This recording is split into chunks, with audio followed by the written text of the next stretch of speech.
بسم اللہ الرحمن الرحیم۔ ناظرین، قسط نمبر 20واں ہے۔ اس قسط کا اندر نبی علیہ الصلوۃ والسلام کی اولاد کے بارے میں ذکر کیا جائے گا۔ انا حضرت صلی اللہ علیہ وسلم کی اولاد میں سے ایک حضرت قاسم رضی اللہ تعالیٰ عنہ ہے۔ انا حضرت صلی اللہ علیہ وسلم کی کنیت بھی ابو القاسم ہی تھی، یعنی اس بیٹے کے نام کے ساتھ نبی علیہ السلام نے اپنی کنیت کو موسوم کیا تھا۔ انا حضرت وسلم کی اولاد میں حضرت قاسم ہے۔ انا حضرت وسلم کی کنیت ابو القاسم آپ ہی کے نام پر رہی، اور دوسرے نمبر پر جو بیٹا تھا نبی علیہ السلام کا حضرت عبداللہ ہے، جن کے دو لقب ہیں۔ عبداللہ کو طیب بھی کہتے تھے اور عبداللہ کو طاہر بھی کہتے تھے، دو ہو گئے۔ اور تیسرے نمبر پر جو نبی علیہ الصلوۃ والسلام کا بیٹا تھا وہ حضرت ابراہیم تھا، جو ماریہ قبطیہ رضی اللہ تعالیٰ عنہ کے وطن سے تھا یہ۔ اور یہ جو بیٹا ہے یہ ایک زوہاری کو نبی علیہ الصلوۃ والسلام نے رضاعت پہ دیا تھا مدینے کے مضافات میں، اور جب نبی علیہ الصلوۃ والسلام کو پتہ چلا تو بیماری کا، تو نبی علیہ الصلوۃ والسلام ان کے پاس گئے، کچھ صحابہ کو بھی لے کر وہاں گئے، تو آخری مراحلے میں تھا۔ تو جب نبی علیہ السلام نے اپنے ہاتھوں پہ اٹھایا تو ہاتھوں میں ہی دم نکل گیا تھا اس کا۔ پھر نبی علیہ الصلوۃ والسلام کے بےتحاشا آنسو گرنے لگے، تو صحابہ اس پر تعجب کرنے لگے کہ یا رسول اللہ آپ اور رونا؟ تو فرمایا کیا میرے سینے میں دل نہیں ہے؟ ہاں، کیا میں تمہاری طرح ایک بشر نہیں ہوں کہ جو مجھے صدمہ نہ پہنچے؟ البتہ یہ ہے کہ صدمہ تو ہے، آنسو تو بہتے ہیں، لیکن ہم زبان سے جاہلیت والے الفاظ یا رونا دھونا پیٹنا یا اس طرح کے کام نہیں کرتے ہیں۔ تو غرض یہ ہے کہ نبی علیہ الصلوۃ والسلام کے 3 بیٹے تھے، اور تینوں بیٹے جو ہے نا حالت بلوغ کو نہیں پہنچے ہیں، اور بچپن کا اندر 2 سال میں، 3 سال میں، 7 سال میں، اور اسی طرح جو ہیں 15 سال میں۔ اور ایک روایت کے مطابق حضرت قاسم جو ہیں وہ کوئی بلوغ کو، یا یوں سمجھ لو کہ 15ویں سال کو، 14 سال کو، اس طرح کی عمر کو پہنچ چکے تھے۔ اس کے علاوہ جو ہے نا، لیکن شادیاں ہو کر، بچے ہو کر، اور اسی طرح ان کا سلسلہ نہیں چل سکا، یعنی جو ہے نا شادیوں سے پہلے یعنی یہ فوت ہو چکے ہیں۔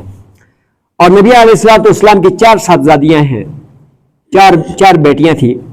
ایک کا نام زینب تھا، اور دوسری کا نام رقیہ تھا، اور تیسرے کا نام ام کلثوم تھا، اور چوتھے کا نام فاطمہ الزہرا تھا۔ سمجھ میں آیا جی؟ صاحبزادیوں میں چھوٹی حضرت فاطمہ تھی، یعنی سب سے چھوٹی کون تھی؟ حضرت فاطمہ رضی اللہ تعالیٰ عنہ، جو حضرت حسن اور حسین کی والدہ ہیں، یعنی وہ تھی۔ پہلے دونوں صاحبزادیوں کا انتقال بچپن میں ہی میں قبل از اسلام ہو گیا تھا، یعنی حضرت زینب اور حضرت رقیہ کا جو ہے کیا نام ہے، یعنی قبل از اسلام، یعنی ان کا انتقال ہو چکا تھا۔ لیکن صاحبزادیوں نے اسلام کا زمانہ پایا نہیں، یعنی پہلے جو صاحبزادے تھے نا، پہلے دونوں صاحبزادوں کا انتقال بچپن ہی میں قبل از اسلام ہو گیا تھا، لیکن صاحبزادیوں نے اسلام کا زمانہ پایا اور تمام اسلام لائی، یعنی بیٹیوں نے۔ آپ صلی اللہ علیہ وسلم کی تمام اولاد حضرت خدیجہ الکبریٰ کے بطن مبارک سے تھی، یعنی ساری جتنی بھی اولاد تھی نا خدیجہ الکبریٰ کے بطن مبارک سے تھی۔ البتہ ماریہ قبطیہ کے بطن سے حضرت ابراہیم علیہ السلام رضی اللہ تعالیٰ عنہ 8 ذی الحجہ 8 ہجری کو مدینے میں پیدا ہوئے، جو 7 ہی دن کے بعد راہ دار البقا ہوئے، یعنی فوت ہو گئے۔ اور ایک قول کے مطابق 7 ماہ کے ہو کر، اور ایک قول میں 18 ماہ کے ہو کر انتقال فرمایا۔ مختلف روایات ہیں، سمجھ میں آیا جی؟ انا حضرت وسلم کی تمام اولاد کا انتقال انا حضرت وسلم کے سامنے ہو گیا تھا، یعنی ساری اولاد کا انتقال نبی علیہ الصلوۃ والسلام کے سامنے ہو گیا تھا، سوائے فاطمہ الزہرا کے۔ ان کا انتقال انا حضرت وسلم کے 6 ماہ بعد ہوا ہے، یعنی 6 ماہ بعد، یعنی نبی علیہ السلام کی دنیا سے جانے کے 6 ماہ بعد۔ حضرت زینب رضی اللہ تعالیٰ عنہ کا عقد ابو العاص سے ہوا تھا، جو حضرت زینب رضی اللہ تعالیٰ عنہ کا نکاح ابو العاص سے ہوا تھا، جن سے ایک فرزند علی نامی پیدا ہوئے، اور لڑکا پن ہی میں انتقال فرما گئے تھے۔ اور ایک صاحبزادی امامہ نامی، جن سے حضرت فاطمہ الزہرا کے انتقال کے بعد حضرت علی نے عقد فرمایا تھا، اسی کے ساتھ بھی۔ اور جب حضرت علی کا انتقال ہو گیا تو مغیرہ بن نوفل بن حارث نے ان کا عقد کے ساتھ ان کا عقد ہوا، جن سے ایک صاحبزادی یحییٰ نامی پیدا ہوئے، ایک صاحبزادے یحییٰ نامی پیدا ہوئے۔ حضرت زینب کا انتقال، نبی علیہ السلام کی جو بیٹی حضرت زینب کا انتقال تھا وہ 8 ہجری میں ہوا تھا۔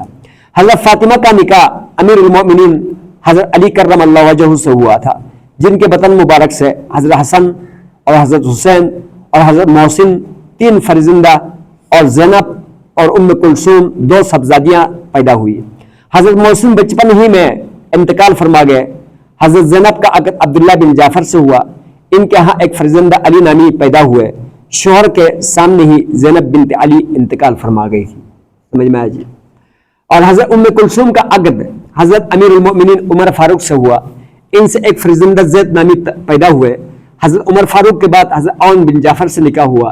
ان کے بعد محمد بن جعفر سے، پھر آخر میں عبداللہ بن جعفر سے ہوا۔ حضرت رقیہ جگر گوشہ رسول اللہ علیہ وسلم کا عقد امیر المؤمنین حضرت عثمان غنی سے ہوا تھا، جن کے بطن سے عبداللہ نامی فرزندہ پیدا ہوئے اور بچپن ہی میں داغ جدائی دے گئے تھے، اس لیے کہ 2 بیٹیاں نبی علیہ الصلوۃ والسلام کی ام کلثوم اور حضرت رقیہ حضرت جو ہیں عثمان کے یعنی عقد میں تھی، سمجھ میں آیا جی۔ اس وجہ سے اس کو ذوالنورین کہتے ہیں، اس کو کیا کہتے ہیں؟ ذوالنورین کہتے ہیں، سمجھ میں آیا، یعنی 2 نوروں والا۔ اچھا، جس روز زید بن حارث جنگ بدر میں فتح کی خوشخبری لے کر مدینہ منورہ پہنچے، اس روز حضرت رقیہ کا انتقال ہوا۔ حضرت رقیہ کے انتقال کے بعد حضرت عثمان غنی نے حضرت ام کلثوم سے عقد فرمایا، اور ان کا انتقال بھی ماہ شعبان 9 ہجری میں حضرت عثمان غنی کے سامنے ہو گیا۔ حضرت ام کلثوم کے انتقال کے وقت آپ صلی اللہ علیہ وسلم نے فرمایا تھا، اگر میری اور بھی بیٹیاں ہوتی تو میں اس کا نکاح عثمان سے کراتا۔ حضرت عثمان کے عقد سے پہلے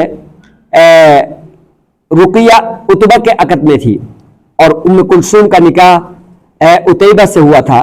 یہ دونوں ابو لہب کے بیٹے تھے، لیکن ان دونوں سے صرف نکاح ہوا تھا، یعنی شادی نہیں ہوئی تھی، یعنی رخصتی نہیں ہوئی تھی۔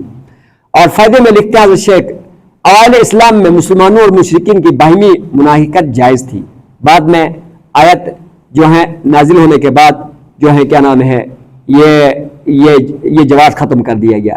جس نے مسلمان عورت کا نکاح کافر سے اور کافر کا نکاح یعنی عورت کا مسلمان سے یعنی حرام قرار دیا گیا، اور یہی حکم ہمیشہ کے لیے باقی رہا ہے۔